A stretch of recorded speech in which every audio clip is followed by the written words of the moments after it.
तो सबसे पहले हमारे इदारों को चाहिए कि वो इसको कंफर्म करें या डिनाई करें या एक्सेप्ट करें। कोई एक वाज़िया पॉलिसी अपनाएं कि आपके पास वो मौजूद है या नहीं मौजूद, पहले नंबर पे। और दूसरे नंबर पे अगर ये बात वाकई सच निकलती है और वो बंदा वाकई पाकिस्तान के अंदर मौजूद है, तो मुझे बताएं कि हमारी फॉरेन पॉलिसी के ऊपर और हमारे इंटरनेशनल रिलेशंस के ऊपर क्या इंपैक्ट पड़ेंगे। तो हम इंडिया के साथ ताल्लुकात किस मुंह से बेहतर बनाएंगे? हम उनको क्या कहेंगे कि हमारे साथ ताल्लुकात बेहतर करो? वो कहेंगे कि जी हमारे जहाँ जो टारगेट किलिंग करता रहा बंदा और उसका नाम तीसरी नंबर पे है, मेरे ख्याल जो दुनिया में तीसरे नंबर के ऊपर है। तो आप इसका क्या इमेज दे रहे हैं पाकिस्तान का अगर वो बंदा यहाँ से निकलता है? बराक ओबामा की एक किताब थी, वो मैं पढ़ रहा था, उसमें उन्होंने बराक ओबामा ने कहा जब उन्होंने ये एबटाबाद वाला ऑपरेशन वगैरह कर लिया ना, तो वो कहता मैं हेजिटेट कर रहा था। उस टाइम पे हमारा प्रेसिडेंट आसिफ अली जरदारी थे, ठीक है। तो मैं कॉल करूंगा तो मैं क्या बात करूंगा कि हमने एक मुल्क में चले गए और जाके वो बताए बगैर ऑपरेशन किया और सब कुछ करके चले गए, तो नेशनल बाउंड्री की खिलाफ वर्जी की। तो आगे से हमारे प्रेसिडेंट फोन उठा के कहते हैं कांग्रेचुलेशन प्रेसिडेंट। आप मुझे खुद हिसाब लगाएं कि जो हमारे मुल्क का प्रेसिडेंट है वो दूसरे प्रेसिडेंट को अपने मुल्क की सरहदों की खिलाफ वर्जी करने पे कांग्रेचुलेशन कह रहा है। तो हम कोई बात करते हैं तो बड़ा दुख होता है। हम जब कहते हैं कि नंबर 1 कैसे है, जरा हमें भी बताया जाए। जब नंबर 1 होने के बावजूद हमें पता ही नहीं चला कि पाकिस्तान में दुनिया का नंबर 1 जो सा वो ऑर्गेनाइजेशन का वो टेररिस्ट वो मौजूद रहा। फिर नंबर 3 भी खबरों के मुताबिक यहाँ पे मौजूद है। और भी बहुत से नाम है जो हम इस तरीके से, जाहिर बात है, जब इवन हाफिज सईद की बात करें तो वो भी पाकिस्तान में मौजूद है। अब पाकिस्तान इवन लाहौर में मौजूद है। जो हमारी डिक्टेटरशिप थी उसके अंदर इस तरह की तंजीमों को बनाया जाता था और प्रॉपर उसके अंदर फंडिंग की जाती थी और उनको लॉन्च किया जाता था। आप जो दावा करते रहे पिछले 40 साल से, तो हम सुन रहे हैं कि नंबर 1 एजेंसी, नंबर 1 एजेंसी। जब एबटाबाद के अंदर ऑपरेशन हो रहा था आपकी नंबर 1 एजेंसी किधर थी? अभी अगर वो बंदा इस तरह मौजूद है तो आपकी नंबर 1 एजेंसी किधर है? आप कम से कम आए आकर डिनाई करें। ऐसी जब खबरें पाकिस्तान से आएंगी तो आपको क्या लगता है जो नेबर कंट्री है, बॉर्डर के उस पार के लोग हैं, वो क्या चाहेंगे कि हाँ भाई रिलेशन बेहतर हो जाए? जब उसी दाऊद इब्राहिम ने इंडिया में जो जो काम किए हैं, जो जो कारनामे किए हैं, जिनके उसकी वजह से कितने लोगों की जानें गई हैं, क्या वही लोग चाहेंगे कि जी भाई ऐसा बंदा पाकिस्तान में मौजूद है तो चलो पाकिस्तान से रिलेशन बेहतर कर? मैं अब इनको इस बात पे एग्जांपल देता हूँ, जिन्होंने हमारे एपीएस के ऊपर हमला किया था। अगर उस हमले के जो प्लानर्स हैं वो मुंबई के अंदर पाए जाते होते, बॉम्बे के अंदर, तो क्या आप इस बात को बर्दाश्त कर लेते?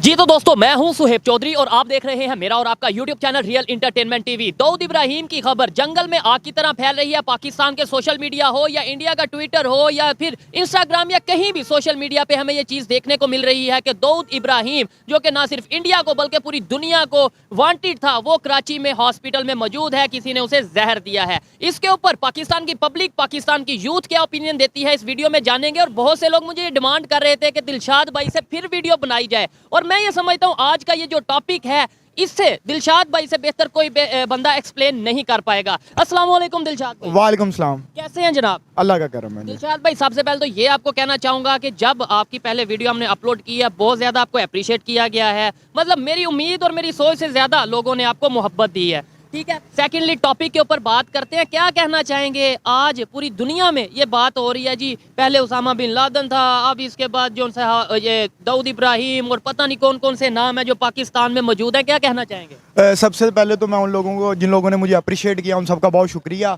और दूसरा टॉपिक की तरफ आते हैं तो बात यह है कि अगर तो ये अभी तक कंफर्म न्यूज़ नहीं है, हमारी किसी भी इदारे ने इसको कंफर्म नहीं किया, तो सबसे पहले हमारे इदारों को चाहिए कि वो इसको कंफर्म करें या डिनाई करें या एक्सेप्ट करें।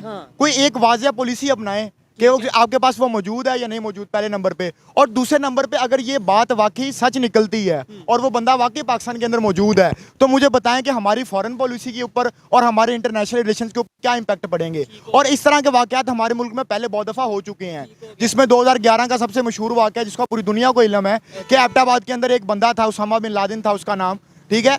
उसको अमेरिका ने आके पकड़ लिया था मार के, उसके बाद वो चले गए। तो उसके बाद हमारी एजेंसीज और हमारे इदारों को कुछ पता ही नहीं था कि मैं इधर यहाँ पे ये चीज क्लियर करना चाहता हूँ कि तब भी हम यही कहते नजर आते थे कि भाई उसामा बिन लादेन पाकिस्तान में मौजूद नहीं है। और जब वो सारी कार्रवाई की गई, वो सारा जो है वो किया गया, फिर उसके बाद भी हमारे मेन स्ट्रीम मीडिया में या हमारे किसी इदारे ने आगे एक्सप्लेनेशन नहीं दी कि भाई वो क्यों मौजूद था, कैसे मौजूद था। ये बड़ी हैरत वाली बात है। अब 2023 में मैं समझता हूँ लोग खामोश रहने वाले नहीं हैं, क्योंकि मैं जानता हूँ। दिलशाद भाई ये देखें, मुझे बताएं, जब आप कोई बात करते हैं पाकिस्तान को लेके, भाई ये चीज़ गलत है, पॉलिटिकल सिस्टम नहीं ठीक या फिर करप्शन है, तो बड़े लोग ये कहते हैं यार ये पाकिस्तान का इमेज खराब कर रहा है, मुझे कहते हैं पाकिस्तान को बदनाम कर रहा है। लेकिन अब आज ये जो बदनामी हो रही है इसका जिम्मेदार मैं और आप हैं।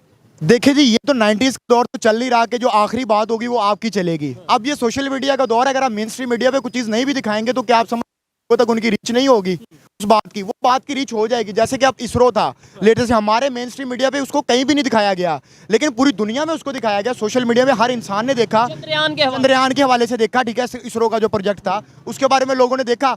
अब इसमें भी मैं अपने इदारों से, या हमारा जो चीफ एग्जीक्यूटिव जिसको मैं मानता नहीं हूँ, जो हमारा केयर टेकर प्राइम मिनिस्टर है, उसको चाहिए कि वो कम से कम आके एक स्टेटमेंट दे, आगे क्लियर करे। और दूसरा सबसे इंपॉर्टेंट बात ये है कि अगर ये वाकई खबर सच निकलती है तो आप मुझे बताएं कि अगर आप फिर ग्रे लिस्ट के अंदर, अभी आप ग्रे लिस्ट में आए हैं, अगर वो आपको ब्लैक लिस्ट कर देते हैं, आपका क्या फ्यूचर होगा? आपका क्या ट्रेड, किसके साथ ट्रेड करेंगे? सर हमारा इन बच्चों का क्या फ्यूचर होगा, ये सोचने वाली बात है। बड़ा दुख होता है ऐसी खबर से। और मैं ये समझता हूँ कि पूरी दुनिया में कोई भी शख्स जिसने बिला वजह किसी की जान ली है, चाहे वो किसी भी मजहब से ताल्लुक रखता है, उसका बुरे से बुरा अंजाम होना चाहिए। बिल्कुल। अब जो दाऊद इब्राहिम है उसके ऊपर बड़े सीरियस चार्जेस हैं, उसके ऊपर मनी लॉन्ड्रिंग के चार्जेस भी हैं, उसके ऊपर किडनैपिंग के चार्जेस भी हैं, उसके ऊपर वो जो है टारगेट किलिंग के अटैक सबसे मुंबई अटैक्स जो हुए थे उसके चार्जेस भी हैं। अब मुझे देखें, वो इस सब चीज़ों में वो इन्वॉल्व रहा है वो बंदा, ठीक है, और हमें चाहिए कि हम उसको, अगर हमारे पास वो मौजूद है तो हम उसको उनके हवाले करें, नहीं बल्कि इबरत का निशान बनाए, क्योंकि इंसानियत का कातिल है ना वो, उसने इंसानों को, और बॉलीवुड के अंदर भी उसका बड़ा इन्फ्लुएंस रहा है, ठीक है। तो हमारे यहाँ देखिए, ये हमें अब देखें ना, अगर वो बंदा यहाँ से निकलता है तो हम इंडिया के साथ ताल्लुकात किस मुंह से बेहतर बनाएंगे? हम उनको क्या कहेंगे कि हमारे साथ ताल्लुकात बेहतर करो? वो कहेंगे कि जी हमारे जहाँ जो टारगेट किलिंग करता रहा बंदा, और उसका नाम तीसरी नंबर पे है मेरे ख्याल, जो दुनिया में तीसरे नंबर के ऊपर है। तो आप इसका क्या इमेज दे रहे हैं पाकिस्तान का, अगर वो बंदा यहाँ से निकलता है? नहीं, कोई बड़ी हैरत वाली बात हमारे अदारों या हमारे पॉलिटिशियंस के लिए शायद नहीं होगी, क्योंकि दुनिया का ये तीसरे नंबर पे मोस्ट वांटेड है। मोस्ट वांटेड पहले नंबर वाला भी यहाँ से पाया गया, तो वो फिर इतनी बड़ी। और मजे की बात बताऊं, बराक ओबामा की ये किताब थी, वो मैं पढ़ रहा था, उसमें उन्होंने, बराक ओबामा ने कहा, जब उन्होंने ये एबटाबाद वाला ऑपरेशन वगैरह कर लिया ना, तो वो कहता मैं हेजिटेट कर रहा था। उस टाइम पे हमारा प्रेसिडेंट आसिफ अली जरदारी थे, ठीक है, तो मैं कॉल करूंगा तो मैं क्या बात करूंगा कि हमने एक मुल्क में चले गए और जाके वो बताए बगैर ऑपरेशन किया और सब कुछ करके चले गए, तो नेशनल बाउंड्री की खिलाफ वर्जी की। तो आगे से हमारे प्रेसिडेंट फोन उठा के कहते हैं कांग्रेचुलेशन प्रेसिडेंट। अब मुझे खुद हिसाब लगाएं कि जो हमारे मुल्क का प्रेसिडेंट है वो दूसरे प्रेसिडेंट को अपने मुल्क की सरहदों की खिलाफ वर्जी करने पे कांग्रेचुलेशन कह रहा है। तो हम कोई बात करते हैं तो बड़ा दुख होता है। हम जब कहते हैं कि नंबर 1 कैसे है, जरा हमें भी बताया जाए। जब नंबर 1 होने के बावजूद हमें पता ही नहीं चला कि पाकिस्तान में दुनिया का नंबर 1 जो सा वो ऑर्गेनाइजेशन का वो टेररिस्ट वो मौजूद रहा। फिर नंबर 3 भी खबरों के मुताबिक यहाँ पे मौजूद है। और भी बहुत से नाम है जो हम इस तरीके से, जाहिर बात है, जब इवन हाफिज सईद की बात करें तो वो भी पाकिस्तान में मौजूद है, अब पाकिस्तान इवन लाहौर में मौजूद है। या तो देखें अपनी क्लियर कट फॉरेन पॉलिसी, अपना क्लियर कट स्टांस रखें। ये बोलेंगे भाई नहीं जी हाफिज सईद को हम टेररिस्ट नहीं मानते, इंटरनेशनल लेवल पे आके बोलें और ओपनली उन्हें जो भी वो करता है उसे आज़ादी के साथ करने दें। इंटरनेशनल लेवल पे दुनिया को ये बताया जाता है कि हमने जेल में कैद रखा है, ठीक है।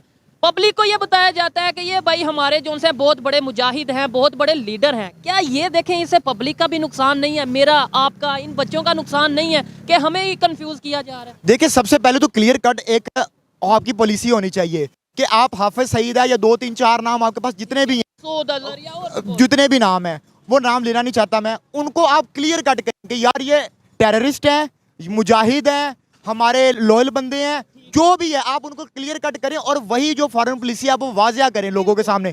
ये ऐसा मत करें, देखिए इससे आपका जो इमेज है वो इंटरनेशनल दुनिया के अंदर बहुत ज़्यादा ख़राब हो रहा है। और दूसरे नंबर पे देखें, हमारे यहाँ ये जो 2-4 तहरीकें बनाएंगी, इसके भी सबसे बड़ा मसला ये हुआ कि जो हमारी डिक्टेटरशिप थी उसके अंदर इस तरह की तंजीमों को बनाया जाता था और प्रॉपर उसके अंदर फंडिंग की जाती थी और उनको लॉन्च किया जाता था। उनके पॉलिटिकल उनके दुश्मन होते थे, उनके खिलाफ लॉन्च किया जाता और फिर उसको इनसे संभाले नहीं जा रहे बाद में। अब हाफिज सईद है, वो दूसरे हैं। देखिए, सबसे पहले आप देखें, जो भी इंसान दुनिया के अंदर किसी इंसान को नुकसान पहुंचाता है, चाहे वो किसी भी कंट्री से बिलोंग करता है, किसी भी मजहब से बिलोंग करता है, आपकी उसके साथ कोई हमदर्दी नहीं होनी चाहिए, ठीक है। आप उसके खिलाफ बात करें, कम से कम अपने मुल्क का स्टांस बेहतर करें। दिलशाद भाई मुझे ये बात बताएं, लेट्स सपोज अगर पाकिस्तान की बात करें, पाकिस्तान में अगर दाऊद इब्राहिम मौजूद है, ठीक है, और ये देखें ये इंडियन एजेंसी तो बहुत देर से ये कहती नजर आ रही है, इवन उन्होंने काफ़ी फुटेजेस भी दिखाई कि भाई ये हमने यहाँ पे देखा, वहाँ पे देखा। वो ये बताएं, वही अगर ऐसी पर्सनैलिटी को पकड़ के इंडिया के हवाले किया जाए तो क्या आपको नहीं लगता कि रिलेशन वैसे ही बेहतर हो जाए? मैं तो कहता हूँ कि अगर ये इकदाम उठा लिया जाए तो हमारे रिलेशन बहुत बेहतर हो सकते हैं। और दूसरे नंबर पर ये हमारी नंबर 1 एजेंसी नहीं है, नंबर 1 एजेंसी है, ठीक है, जिसका कोई असर और रसूख नहीं है हमारे मुल्क के ऊपर। इनका काम सिर्फ और सिर्फ, मैं उस तरफ जाना नहीं चाहता, इनका काम सिर्फ और सिर्फ लोगों को ब्लैकमेल करना है, उनकी वीडियोस बनाना है। आप जी दावा करते रहे पिछले 40 साल से, तो हम सुन रहे हैं कि नंबर 1 एजेंसी, नंबर 1 एजेंसी। जब एबटाबाद के अंदर ऑपरेशन हो रहा था, आपकी नंबर 1 एजेंसी किधर थी? अभी अगर वो बंदा इस तरह मौजूद है तो आपकी नंबर 1 एजेंसी किधर है? आप कम से कम आए, आकर डिनाई करें। देखिए हमारे पॉलिटिशियन किधर जी, है, मैं इस बात और से- फिर बड़ी बात हमारी पब्लिक किधर है, हमारी पब्लिक क्यों नहीं बोलती? जी मैं आपसे इस बात से इख्तलाफ रखता हूं कि देखें, हमारे जो पॉलिटिशियंस हैं या जो हमारा प्राइम मिनिस्टर है, उसके अंदर डिफेंस मिनिस्ट्री आती है, और डिफेंस मिनिस्ट्री के नीचे हमारी पूरी फौज आती है और सारी एजेंसीज आती हैं।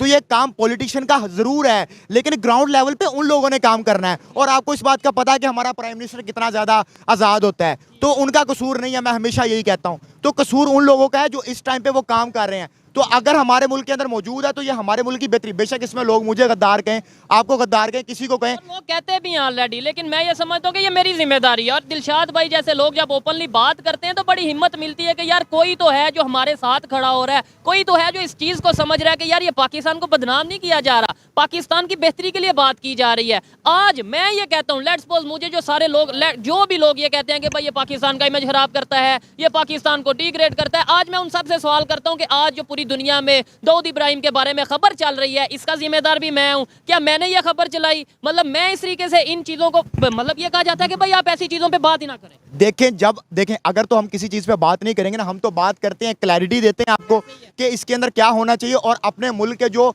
हमारे यहाँ लोग बैठे हैं, इदारों के मालिक बैठे हुए, जो हमारे पॉलिसी मेकर्स हैं, उन तक अपना एक पैगाम पहुंचाने की कोशिश करते हैं कि यार आप इन पे अमल करें। क्योंकि यार देखो हमारी अब देखें हमारी जो पाकिस्तान की आबादी है वो ज़्यादातर यंग जनरेशन है, ज़्यादा आबादी। तो भाई हमने यंग जनरेशन के लिए कुछ करना है। अगर आप कहीं ना खुदा ना खासा अल्लाह ना करे, अगर आप ब्लैक लिस्ट हो जाते हैं तो हमारे मुल्क के ये जो बच्चे हैं, ये जो हमारा फ्यूचर है, ये हम किधर जाएंगे? अभी ईरान के ऊपर सेक्शंस लगी हुई है ना, तो उनका क्या हाल हुआ है, ठीक है। वो चाह के भी, हालांकि उनके पास तेल के जितने जखायर हैं इतने शायद मिडिल ईस्ट के पास भी नहीं है, लेकिन वो चाह के भी कुछ नहीं कर पा रहे। वो बेचारों को ब्लैक में तेल बेचना पड़ता है, जो भी उनके मसाइल होते हैं। तो अगर हमारे ऊपर ये मामला लग जाते हैं, यार पहले हमारी इकोनॉमी कहाँ पे खड़ी हुई है, पहले हमें तनख्वाहें देने के लिए लोन लेना पड़ता है, IMF की ट्रेंच लेने के लिए हमें मिन्नतें मारनी पड़ती हैं। और अगर हम ब्लैक लिस्ट के अंदर चले गए तो ना तो हमें चाइना ने पकड़ना है और ना हमें किसी और मुल्क ने पकड़ना है। ठीक हो गया, ऑलरेडी नहीं पकड़े, चाइना के अलावा कोई ऐसे कंट्रीज नहीं, या कभी UAE या सऊदी वगैरह थोड़ी बहुत हेल्प करते हैं। दिलशाद भाई इसी टाइम पे हफ्ता पहले एक अटैक हुआ हमारे सिक्योरिटी एजेंसीज के ऊपर, सिक्योरिटी के इदारों के ऊपर, 23 से ज्यादा लोगों की, मतलब जवानों की जानें गई। फिर US के विजिट पे हमारे चीफ ऑफ आर्मी स्टाफ मौजूद हैं। पहले भी जब उसामा की अगर बात करें तो वो भी US की तरफ से ये सारा मिशन किया गया, मिशन उसामा और सब कुछ। क्या आपको नहीं लगता कहीं ना कहीं लिंक मिल रहा है, कहीं US की तरफ से ये ऑर्डर आया कि भाई ये इसे उड़ा दो? देखें पहले नंबर पे तो मैं इस बात से इख्तलाफ करता हूं कि अगर US आप जा रहे हैं तो आपके चीफ ऑफ आर्मी स्टाफ का क्या काम है कि वो उस विजिट पे जा रहा है? सबसे पहले तो आपके फॉरेन मिनिस्टर को जाना चाहिए या आपके पॉलिटिकल लीडर को जाना चाहिए। उसका काम सिर्फ और सिर्फ सिक्योरिटी संभालना है, जहां तक उसको रखना चाहिए। ये बहुत इंपॉर्टेंट बात है। और दूसरी बात, अगर वो वाकई US गए, और दूसरा देखें जो US है ना, उसने जहां पे किसी मामले के अंदर लुचफराई करनी होती है ना, तो वो आ जाता है, और जब उसका मुफाद निकल जाता है वो कहता है कि मुल्क का अंदरूनी मामला है। पहले आपने थोड़े आपने जूते खा लिए हैं जब हमने अफगान वार के अंदर जाके शिरकत की है। 70,000 से ज्यादा लोगों ने जाने दी, 80,000 के करीब अफगानिस्तान के। और अब तालिबान को, अफगानिस्तानों को वखरा, अपना अफगानियों को अपना दुश्मन बनाया, और उसमें से हमने निकाला गया है, कुछ भी नहीं निकाला। उसके बाद रशिया वार के अंदर आप क्यों घुसे? आप अपने मामला पहले संभाल लें, उसके बाद आप किसी मामले की तरफ जाएं। पहले आप अपने सिक्योरिटी के अंदर के मामले, अब देखिए 20 जवान जो हैं वो चले गए दुनिया से, तो मुझे बताएं अब उसका जिम्मेदार कौन है? हमारे जो सिक्योरिटी इदारे हैं, जो हमारे इंटेलिजेंस इदारे हैं, तो उसका जिम्मेदार भी हम है ना, क्योंकि हम ये खबर चलाते हैं। हमें ये खबर ही नहीं चलानी चाहिए ताकि फिर मामला खत्म ही हो। ये तो फिर सबसे बेस्ट हो गया कि आप कोई खबर चलाओ ही ना, और कौन सा ठीक चल रहा है। देखिए अब वो पहले हमारे यहाँ, अब देखिए लोग, आप बोलते हैं लोगों में शऊर आ गया, उसकी एक सबसे बड़ी रीजन ये है कि 90s के अंदर या 2000 के अंदर इस तरह होता था कि आखिरी बात उन लोगों की चलती थी, उन लोग, सोशल मीडिया नहीं था इतना। हाँ, मेन स्ट्रीम मीडिया एक चैनल होता था, जो उन्होंने खबर दे दी वही आवाम ने पिक कर ली। अब वो दौर चला गया है, अब आप लोगों को जितना मर्जी अंधेरे में रखें, लोगों को इन बातों का पता चल जाना है। तो इसलिए अभी आपके लिए बेहतर ये है कि आप अपनी फॉरेन पॉलिसी वाज़ह करें। अगर वो बंदा आपके पास मौजूद है तो आप उसको इंडिया के हवाले करके एक अच्छा जेस्चर दें यार। इंडिया के हवाले नहीं करना जी, वो तो हमारे उनके साथ रिलेशन ही बेहतर इंटरनेशनल जोन, इंटरनेशनल लोगों के हवाले कर दें, ताकि जो आपका एक इमेज है वो अच्छा रहे। आपको लोगों को, हमारे इंटरनेशनल जो मुल्क है, उनको इस बात पे यकीन आ जाए कि अगर इनके मुल्क के अंदर कोई टेररिस्ट या कोई इस तरह का मामला होता है, FBI या जो भी इंटरनेशनल अदारे हैं उनके हवाले करते हैं। और दिलशाद भाई ये चीज आपने बोला कि 90s में ऐसा होता था कि आखिरी बात उनकी या जिनकी भी होती थी, अब ऐसा दौर नहीं रहा। आपको पता है कल से लेके अब तक अभी भी कई जो सा यूट्यूब की अगर बात करें, कई जगहों पे पाकिस्तान में यूट्यूब को ब्लॉक किया गया है या सोशल मीडिया प्लेटफॉर्म्स को। इवन ये भी मैं बताता चलूं कि कोई ऐसे चैनल्स या कोई ऐसे अकाउंट्स हैं जिन्हें रोका गया है, ब्लॉक किया गया है। क्या समझते हैं आज के दौर में ये पॉसिबल है कि किसी बात को छुपाया जा सके? एक तो इस बात को छुपाया नहीं जा सकता, और दूसरा ये कि इन्होंने चैनल इसलिए ब्लॉक किए होते कि कल हमारे इधर जो लीडिंग पॉलिटिकल पार्टी है पाकिस्तान तहरीक-ए-इंसाफ, जो लीडिंग जिसको इमरान खान लीड कर रहे हैं, उनका कल एक वर्चुअल जलसा था। अच्छा जी, मैं अब अपने ऑडियंस को ये बता रहा हूँ कि हमारे यहाँ फ्रीडम ऑफ एक्सप्रेशन का ये हाल है कि एक पॉलिटिकल पार्टी, वो कोई दहशतगर्दों की जमात नहीं है या कोई कलदम जमात नहीं है, उसने एक जलसा करना था, उसको जलसा करने की इजाजत नहीं देगी और उन्होंने वर्चुअल जलसा रखा। और वर्चुअल जलसा को रोकने के लिए उन्होंने क्या किया कि उसके ऊपर हमारे यहाँ कल सारा दिन इंटरनेट भी डाउन रहा है और उसके बाद उन्होंने चैनल्स भी ब्लॉक किए। अब मुझे बताएं, क्या आप उनकी आवाज़ रोक लेंगे? मेरी आवाज़ रोक लेंगे? किसी शुएब भाई या दुनिया के अंदर जितने भी लोग हैं, आजकल के दौर में आप किसी की आवाज़ नहीं रोक सकते।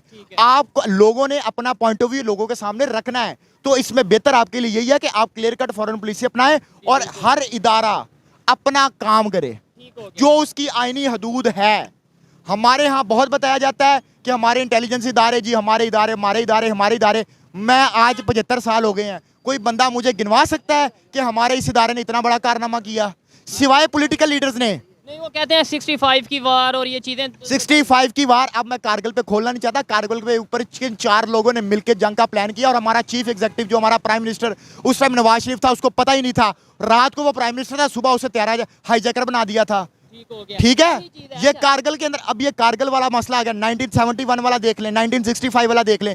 आपने जंग हमारे ऊपर मुसल्लत की है।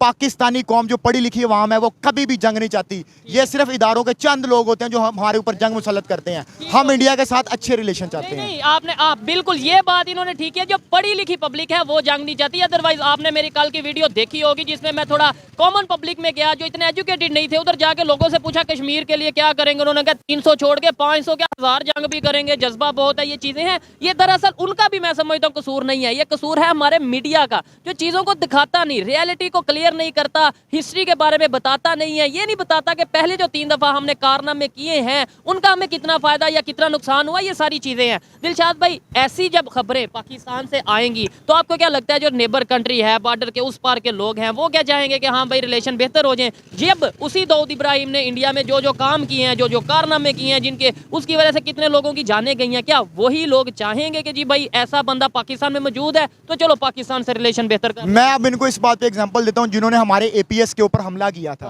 अगर उस हमले के जो प्लानर्स हैं वो मुंबई के अंदर पाए जाते होते, बॉम्बे के अंदर, तो क्या आप इस बात को बर्दाश्त कर लेते? ओहो, हमने तो इंटरनेशनल मीडिया पे कोई, हम इस बात को बर्दाश्त कर लेते? उन्होंने हमारे बच्चों को आगे शहीद किया, छोटे छोटे बच्चे स्कूल के थे। तो क्या अब वो एक इंडियन, किसी का भाई उसी ने टारगेट किलिंग में मरा होगा, किसी का बेटा मरा होगा, किसी का शौहर मरा होगा, तो जब उन लोगों को इस बात का पता चलेगा कि पाकिस्तानी जो कौम है, पाकिस्तानी कौम की तो बात नहीं करता, पाकिस्तान के जो इदारे हैं उस बंदे को तहफ़्फ़ुज़ दे रहे हैं और उसका हुक्मरान जो है उसको तहफ़्फ़ुज़ दे रहे हैं, तो आप मुझे बताएं कि आपका अच्छा इमेज जाएगा? आप किस मुंह के साथ ताल्लुकात बेहतर बनाने कुछ? पहले आप स्टेटमेंट देते हैं हम 300 जंगें करेंगे, फिर आप स्टेटमेंट देते हैं कि जी हमने एटमी पावर इसलिए बने हैं कि उसका मुकाबला कर सकें, फिर हम कहते हैं कि हमने 3 जंगें लड़ी हैं, फिर आप दाऊद इब्राहिम को लेके बैठते हैं, फिर आप कहते हैं हमने अच्छे रिलेशन कर रहे हैं। हाँ, इंटरनेशनल प्लेटफॉर्म पे हम जाके यही कहते हैं कि भाई हम तो नेबर के साथ अच्छे रिलेशन चाहते हैं, लेकिन वो लोग हमारे साथ रिलेशन नहीं चाहते। यकीन मानिए ऐसी न्यूज़, ऐसी खबर कवर करने को मेरा बिल्कुल दिल नहीं करता। अंदर से मुझे फील होता है कि यार इसमें मतलब बहुत ज़्यादा इमेज एक तो ख़राब होगा, दूसरे नंबर पे देखने वाले क्या सोचेंगे कि भाई इस पाकिस्तान से रिलेशन बेहतर करना है। लेकिन ये मेरी as a YouTuber, as a journalist या एज ए सोशल एक्टिविस्ट जिम्मेदारी है कि जो भी सच है कम से कम मैं वो पब्लिक तक लेके आऊँ, या जो खबर है उसके ऊपर पब्लिक का रिएक्शन ज़रूर लूँ। दिलशाद भाई क्या कहेंगे, ये जो सोच है, हमारा जो माइंड सेट है, सबसे पहले तो ये बदलना बहुत ज़रूरी है पब्लिक का, यूथ का। हम हमेशा ये आप कह देते हैं जी अदारे, मैं आपकी इस बात से डिसएग्री करता हूँ। सर, पब्लिक का कोई कसूर नहीं, ये जो अवाम है खामोश रहती है, इसका कोई कसूर नहीं, हमारे हुक्मरानों का कोई कसूर नहीं। अच्छा जी, मुझे देखें कि इस टाइम पे अगर आप इदारों की बात करते हैं, मैं इदारों के खिलाफ क्यों? सबसे पहले तो हमारे कायदे आज़म ने जो एक थ्योरी दे के गए थे, वो ये दे के गए थे कि हर बंदा, हर इदारा, हर पॉलिटिशियन अपने आईनी हदूद में रह के काम करेगा। तो पहले नंबर पे तो आईनी हदूद जो भी बंदा तोड़ेगा, वो कोई भी इदारा है, तो मैं उसके खिलाफ बोलूंगा और हम एक जो है वो पैसिव रेजिस्टेंस जरूर करेंगे। ठीक है, लीगल वे में, लीगल वे के अंदर जो एक पैसिव रेजिस्टेंस होती है, एक्टिव रेजिस्टेंस के हम कायल नहीं है और ना हम कभी करेंगे।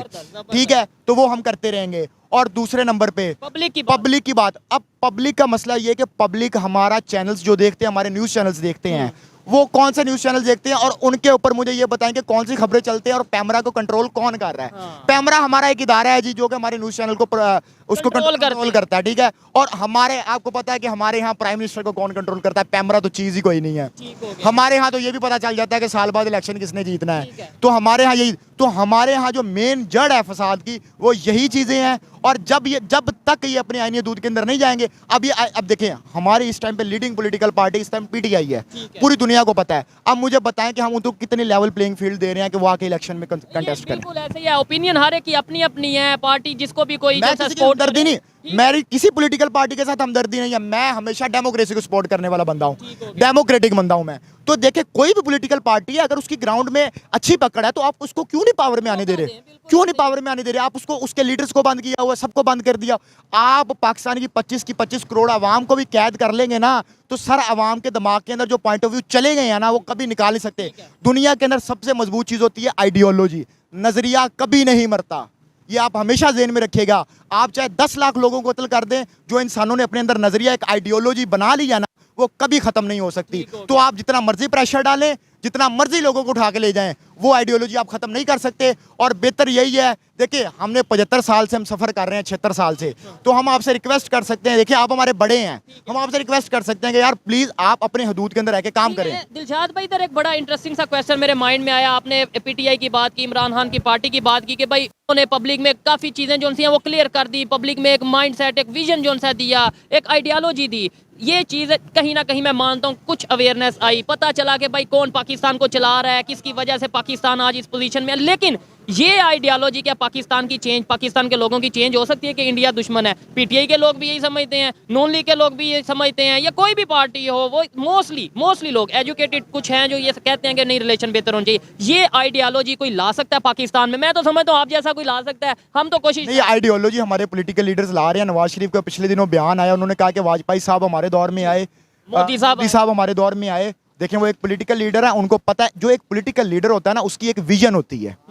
एक जो डिक्टेटर होता है ना, जो एक फौजी होता है जिसने आके पावर में आके हुकूमत करनी होती है, वो असल में उसको पॉलिटिकल विजन नहीं होता उसका, उसने आकर रूल करना होता है, रूल करके जाना होता है। तो उन्होंने हमें अच्छी स्टेटमेंट दी, उसके बाद बेनजीर भुट्टो ने अच्छे ताल्लुकात करने की कोशिश नहीं की, आप मुझे बताएं कि उसके बाद आप पीछे चले जाएं, उसके बाद इमरान खान ने भी अच्छे ताल्लुकात बनाने की कोशिश। इमरान खान साहब ने कौन से अच्छे ताल्लुकात बनाने, मुझे थोड़ा बताइएगा कि इमरान खान ने ट्रेड बंद कर दी। इमरान खान साहब तो स्टेज पे खड़े होकर कहते थे कि ओए मोदी सुन लो, मतलब इस तरीके से जब स्टेटमेंट जाती हैं, इससे हमारी पब्लिक तो खुश हो जाती है, लो जी लो दलेर लीडर मिल गया, लो जी लो जबरदस्त लीडर मिल गया। लेकिन इंटरनेशनल लेवल पे क्या, मतलब आपको नहीं लगता कि थोड़ा इमेज? इमरान खान की ये जो स्टेटमेंट है, मैं इसको बिल्कुल सपोर्ट नहीं करता, जो उन्होंने इंडिया के खिलाफ इस तरह की स्टेटमेंट दी है। ओवरऑल मैं उनकी इस स्टेटमेंट को जरूर सपोर्ट करता हूँ, जो उन्होंने एक डेमोक्रेसी की एक न्यू डेफिनेशन दी है हमें, वो उस बात को हम सपोर्ट कर रहे हैं। देखिए, अगर हम किसी बंदे की, मैं ऑडियंस को ये क्लियर कर दूं, अगर मैं किसी बंदे का नाम लेकर उसकी सपोर्ट करता हूं, तो इसका मतलब ये नहीं होता कि मैं उसकी 100% बातों को सपोर्ट कर रहा हूं। उसकी कुछ बातें होती हैं जिससे हम इख्तलाफ भी रखते हैं, जैसे इमरान खान की ये बात से हम इख्तलाफ रखते हैं कि अगर उन्होंने इस तरह की स्टेटमेंट दी है उन्होंने,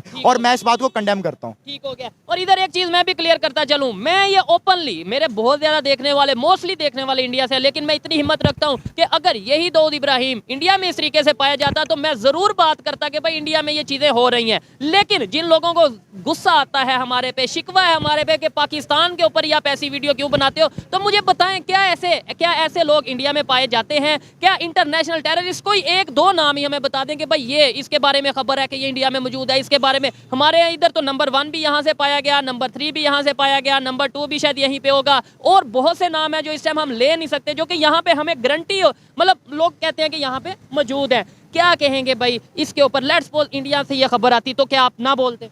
देखिए जी, अगर इंडिया से ये खबर आती कि हमारे, जैसे मैंने एपीएस वाली मिसाल दी है, कोई ऐसा खास तौर पे कोई ऐसा टेररिस्ट जो पाकिस्तान को वांटेड हो, वो वहाँ पे हो, तो हमें जाहिर है दुख होगा, और पाकिस्तानी जो गवर्नमेंट है वो भी उसको इंटरनेशनल मीडिया पे उछालेगी कि भाई ये मामला हुआ है, हमें इसको वापस करो। तो इस तरह इंडियंस का भी हक बनता है कि अगर दाऊद इब्राहिम हमारे पास है तो उनका बोलने का हक बनता है।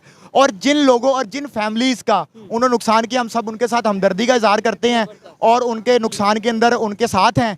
और दूसरा ये कि हम उन लोगों से ये अभी हमारे इदारों से या हमारे जो भी एक पॉलिसी मेकर्स हैं उनसे हमसे यही रिक्वेस्ट करते हैं, अगर आपके पास मौजूद है तो आप उसको इंटरनेशनल मीडिया के ऊपर लाएं और उसको एक्सपोज करें, ताकि आप एक अच्छा मैसेज दें यार। और अगर नहीं है तो आगे हमें क्लियर कर दें। डिनाई करें, आप आके डिनाई करें, आप कहिए जी हमारे पास नहीं है, और अगर आप किसी ने इन्वेस्टिगेशन करनी है तो बिस्मिल्लाह करें, आए इन्वेस्टिगेशन कर लें आप, ये इस मसले का प्रॉपर हल है।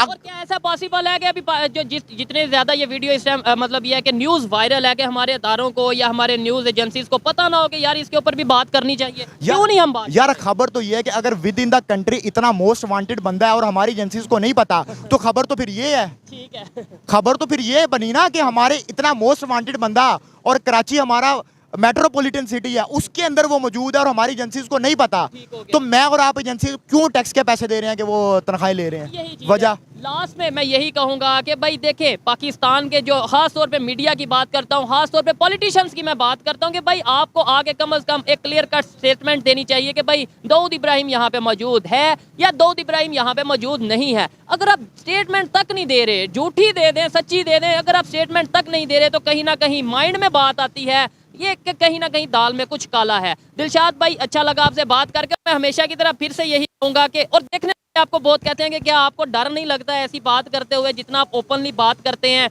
नो डाउट लॉजिक के साथ बात करते हैं, फैक्ट के साथ बात करते हैं, लेकिन फिर भी देखिए जी हमें अपने लिए तो डर नहीं लगता, लेकिन जाहिर है हमारी फैमिलीज होती हैं उनके लिए तो डर लगता है, क्योंकि यार हमारे यहाँ तो यहाँ पे लोगों को उठा लिया जाता है बड़ी माजरत के साथ, शायद लोगों को बुरा लगे उस बात का कि लोगों को उठा लिया जाता है, ना बुजुर्गों का ख्याल रखा जाता है, ना बच्चों का ख्याल रखा जाता है। मेरी फैमिली भी मुझे मना करती है कि आप इतनी बोल्ड रिव्यूज़ ना दिया करो, क्योंकि जाहिर है अपने लिए तो इंसान नहीं डरता ना, फैमिली की फैमिली होती है, आपके लव्ड वंस होते हैं जिनकी वजह से आप घबराते हो। बाकी मैं ये रिव्यूज हमेशा पेश करता रहूंगा पाकिस्तान की बेहतरी के लिए, पाकिस्तान की बेहतरी के लिए और डेमोक्रेसी के लिए। जबरदस्त हो गया जी। आपको दिलशाद भाई की बातें कैसी लगी कमेंट में जरूर बताइएगा। मिलते हैं नेक्स्ट वीडियो में, तब तक के लिए पीस आउट। एक सेकंड जी जी, डेमोक्रेसी जिंदाबाद, डिक्टेटरशिप मुर्दाबाद, और हम इसके लिए स्ट्रगल करते रहेंगे। और आने वाले टाइम में दिलशाद भाई हम एक ऐसी मतलब ऑर्गेनाइजेशन बनाने वाले हैं यूथ को इकट्ठा करके कि भाई हम जाएं, लोगों में अवेयरनेस पैदा करें कि यार देखो पाकिस्तान को हमने आगे लेके जाना है। हमेशा गवर्नमेंट पे, हमेशा जो उनसे आप अपना अदारों पे ब्लेम करके मजीद गुजारा नहीं हो सकता। मुझे आगे बढ़ के काम करने की जरूरत है। दिलशाद भाई को, आबिद भाई को, ये जितने भी लोग हैं जो चाहते हैं कि पाकिस्तान आगे डेवलपमेंट की तरफ जाए, उन्हें पाकिस्तान के लोगों की सोच बदलने की जरूरत है। जब तक डेमोक्रेसी हमारे मुल्क में ट्रूली नहीं आ जाती, हम उसके लिए बोलते रहेंगे, कोशिश करते रहेंगे। ये हमारा मुल्क है, हमने इसको सुधारना है, कोई बाहर से नहीं आएगा हमें सुधारने के लिए, और आज़ादी प्लेट में रख के नहीं मिलती, उसके लिए हमें पैसिव रेजिस्टेंस करनी पड़ती है, जो कि हम करते रहेंगे। आप इस हवाले से अपनी ओपिनियन कमेंट में बताइएगा। मिलते हैं नेक्स्ट वीडियो में, तब तक के लिए पीस आउट, अल्लाह हाफिज।